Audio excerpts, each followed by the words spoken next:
कैसे हैं दोस्तों? तो भाई आज हम नया टॉपिक स्टार्ट करने जा रहे हैं। नाम है इसका सब्सटेंस ओवर फॉर्म। क्या नाम है इसका? Substance over form. तो दोस्तों जब अकाउंटिंग की जाती है तो ऐसी कई चीजें हैं जो रिकॉर्ड होनी चाहिए, लेकिन कई लोग उसे रिकॉर्ड नहीं करते और ऐसे समय में ऑडिटर्स की जिम्मेदारी बढ़ जाती है कि आप उन आइटम्स को भी देखें जो उस ऑर्गेनाइजेशन ने रिकॉर्ड नहीं की। ठीक है क्या नहीं? तो अब ऐसे पर्टिकुलर केस में एक ऑडिटर साहब को एक ऑर्गेनाइजेशन जो कि ट्रक्स में डील करती थी, ट्रांसपोर्टेशन में थी, उसकी ऑडिट की जिम्मेदारी दे दी गई।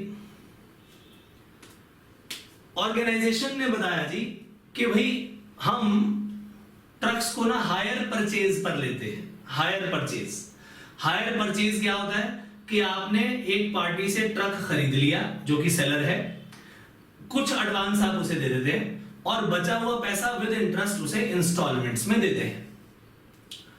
हायर परचेज के रूल में क्या होता है, जो सेलर है, जो वेंडर है, हायर वेंडर, ये ट्रक जो उसने बेचा, जो भी एसेट बेचा, उसका पोजेशन तो उसने बायर को दे दिया।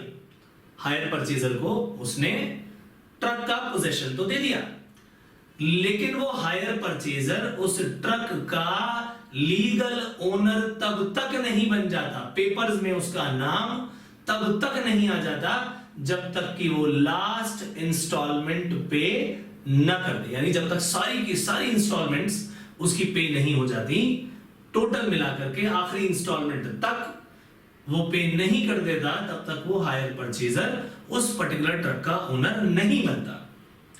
तो भाई ऑडिटर आया, उसने देखा कि लाओ जी लाओ डिटेल्स दो।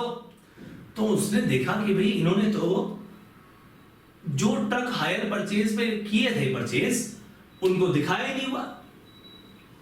उसने पूछा भाई बताओ, ये तो आपने ट्रक हायर परचेज पे किया हुआ है और ये कुछ डॉक्यूमेंट्स भी नजर आ रहे हैं मुझे, कुछ आपने पेमेंट भी की हुई है। वो कहता जी बिल्कुल की है, लेकिन जरा कानूनन देखो, क्या अभी हम इस ट्रक के ओनर हैं? वो कहता नहीं, लीगली तो आप इसके ओनर अभी नहीं हो, क्योंकि ट्रक में आज भी हायर वेंडर का नाम लिखा है ट्रक के पेपर्स में।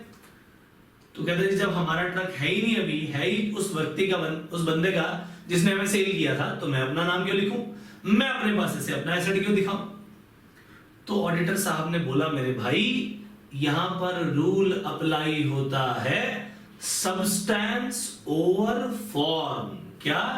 Substance over form. कहता जी ये क्या चीज है? कहता भाई सब्सटेंस का मतलब होता है फैक्चुअल डेटा। क्या? फैक्चुअल डेटा या फैक्ट या कहें रियलिटी। फैक्चुअल डेटा या आप इसे फैक्चुअल इंफॉर्मेशन लिख लें, ठीक बात है कि नहीं? या रियलिटी, यानी असल में आखिरकार क्या है, उसका सही फैक्ट्स उसके क्या है। फॉर्म का मतलब होता है according to law, according to law जो उसकी लीगल फॉर्मेशन बनती है, यानी legal form. According to law on papers क्या लिखा है। तो जो ये पेपर्स है दोस्तों, ये क्या बता देते हैं? एक लीगल फॉर्म बता देते हैं। क्या ये बात समझ आई? ऑन पेपर्स तो लिखा है कि कौन ओनर है, बताइए ओनर कौन है? Higher vendor. और हायर परचेजर तब तक ओनर नहीं बनता जब तक कि ये सारी की सारी इंस्टॉलमेंट्स पे नहीं कर देता। लेकिन फैक्चुअल इंफॉर्मेशन जब निकाली, फैक्ट निकाला, तो भैया उस ट्रक का पोजेशन किसके पास है? हायर परचेजर के पास। उस ट्रक का यूज कौन कर रहा है मेरे भाई? पता लगा वो भी हायर परचेजर कर रहा है। तो भैया डेप्रिसिएशन क्लेम कौन करेगा? डेप्रिसिएशन भी हायर परचेजर ही क्लेम करता है दोस्तों। पता है क्यों? अकाउंटिंग में ये रूल फॉलो किया जाता है, सब्सटेंस ओवर फॉर्म। यानी जब कभी आपके सामने ऐसी पोजीशन आ जाए कि लीगली तो ओनर कोई और है, मगर उस एसेट का यूटिलाइजेशन कोई और कर रहा है, और उससे रेवेन्यू भी कौन कमा रहा है? यही व्यक्ति कमा रहा है। एक तरह से यहां पर कैसी रिलेशनशिप है? लोन गिवर की पोजीशन है, और यहां पर हायर परचेजर में लोन टेकर है। इन सभी केसेस में लीगैलिटी, लीगल फॉर्म कहती है कि भैया ओनर कौन है? हायर वेंडर है। और आखिरकार इसे क्यों बना के रखा है? कि ताकि आने वाले समय में हायर परचेजर कहीं भाग ना जाए। अगर ये अपनी इंस्टॉलमेंट्स देना बंद कर दे तो हायर वेंडर का नुकसान ना हो। क्या ये बात समझ आई? केवल इसीलिए लॉ में इसे ही ओनर बनाया गया है। जब कभी इसकी पेमेंट नहीं हुई, ये उठा के उस ट्रक को वापस जब्त कर लेगा, अपने पास ले आएगा। वो सिर्फ इसको सेफ गार्ड करने के लिए है जिस व्यक्ति ने लोन दिया है। लेकिन देखा जाए तो भैया एक्चुअली उसका यूटिलाइजेशन हायर परचेजर करता है, पोजेशन भी इसके पास है, और डेप्रिसिएशन भी यही क्लेम करेगा। यस, तो इसीलिए अकाउंटिंग के लिहाज से अगर मैं देखूं तो भैया मेरा ओनर कौन है? यही हायर परचेजर है। और मैं सब्सटेंस को ज्यादा वैल्यू दूंगा, मैं फैक्चुअल इंफॉर्मेशन को यहां ज्यादा वैल्यू देने वाला हूं बजाय उस लीगल फॉर्म के। क्या ये बात क्लियर हुई सबको या नहीं हुई? तो फाइनल अकाउंट्स जब हम प्रिपेयर करेंगे, फाइनल अकाउंट्स प्रिपेयर करते वक्त हम लीगल फॉर्म को इग्नोर कर देंगे और चेक करेंगे कि भैया इस ट्रांजैक्शन का सब्सटेंस क्या था, और फिर उस इवेंट को रिकॉर्ड करेंगे। क्या ये बात समझ आई? तो मेरे भाई यहां पर ट्रांजैक्शन की रिकॉर्डिंग होगी, इवेंट जो बनेगा, जो भी आएगा उसकी रिकॉर्डिंग होगी। पता लगेगा कि ये हमने शो कर दिया। ये वो पोजीशन शो करता है कि भाई चाहे पेपर्स में कुछ भी हो, फैक्चुअल इंफॉर्मेशन को देखो और रिकॉर्ड करो। ये है सब्सटेंस ओवर फॉर्म। आइए एक और एग्जांपल लेते हैं, ध्यान से सुनिएगा। आप एक एसेट खरीद कर लाए, ठीक है कि नहीं? आपका अकाउंटिंग ईयर जब खत्म होता है उससे 4-5 दिन पहले, मान लो सिर्फ 5 दिन पहले, या आपने एक लैंड परचेज किया मान लो, या बिल्डिंग परचेज कर ली। बिल्डिंग परचेज की तो भैया आपने परचेज की मान लो 25 मार्च 2015 को, राइट? अब भैया 31 मार्च 2015 के दिन जब आपकी अकाउंटिंग सारे के सारे क्लोज किए जाएंगे अकाउंट्स, उस समय पर बैलेंस शीट बनानी पड़ेगी उसी डेट की। बोलिए हाँ या ना? यस।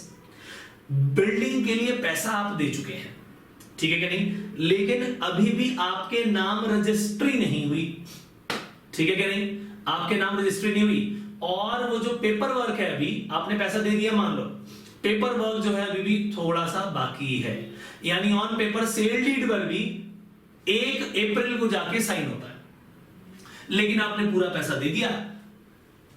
लैंड और बिल्डिंग वो पूरी की पूरी मिला करके आपने पोजेशन भी ले लिया, लेकिन उस सेल डीड पर जो साइन हुए वो 1 अप्रैल यानी उस दिन हुए जब फाइनेंशियल ईयर बदल गया। अब सवाल यह आता है कि एक दिन पहले 31 मार्च 2015 के दिन क्या आपको वो लैंड आपकी बैलेंस शीट में दिखाना चाहिए प्लस बिल्डिंग? लैंड और बिल्डिंग के आपको बैलेंस शीट में दिखाना चाहिए या नहीं? सवाल ये है। तो आप कहोगे भाई लॉफुली तो पेपर पे जब साइन होंगे तभी क्या माना जाएगा कि आपने उसे परचेज तब किया, लेकिन इतना मोटा पैसा, इतना बड़ा अमाउंट जब आपके अकाउंट में से चेक के रूप में जाएगा तो बैंक अकाउंट तो कम होगा। बोलो हाँ या ना? यस। अब इतना बड़ा अमाउंट अगर चला गया, वो तो चेक से निकल गया पैसा, तो आपको उसे दिखाना पड़ेगा या नहीं दिखाना पड़ेगा? यस। यानी एक्चुअल इंफॉर्मेशन क्या है, फैक्चुअल इंफॉर्मेशन क्या है, असलियत क्या है, फैक्ट क्या है, रियलिटी क्या है कि आपने उस बिल्डिंग को, उस लैंड को खरीद लिया है, आपने चेक दे दिया, आपके अकाउंट में से वो डेबिट हो गया, पैसा भी चला गया और आपके पास लैंड आ गया। लेकिन वो लैंड एंड बिल्डिंग जो है मेरे दोस्त, पेपर्स पर आपके नाम नहीं है। तो हालांकि लीगल फॉर्म बोलती है कि आप अभी उसके ओनर नहीं हैं, फिर भी आपको उसका ओनर माना जा रहा है। क्या ये बात समझ आई या नहीं? क्योंकि अकाउंटिंग में हम यहां पर क्या देखेंगे कि सब्सटेंस क्या है। क्या ये बात समझ आई दोस्तों? तो बेहद इंपॉर्टेंट टॉपिक आपने पढ़ा, ये है सब्सटेंस ओवर फॉर्म। तो ऐसे समय में आपके सामने अगर कोई पोजीशन आ जाए जहां पर एक तरफ फैक्चुअल इंफॉर्मेशन, एक तरफ फैक्ट हो और दूसरी तरफ लीगल फॉर्म हो, तो ऐसे पोजीशन में आप हमेशा you will choose fact over legal form. क्या ये बात समझ आई? तो ये टॉपिक हमारा यही खत्म होता है। नए टॉपिक में, नए वीडियो में फिर से मिलेंगे, तब तक के लिए बाय बाय।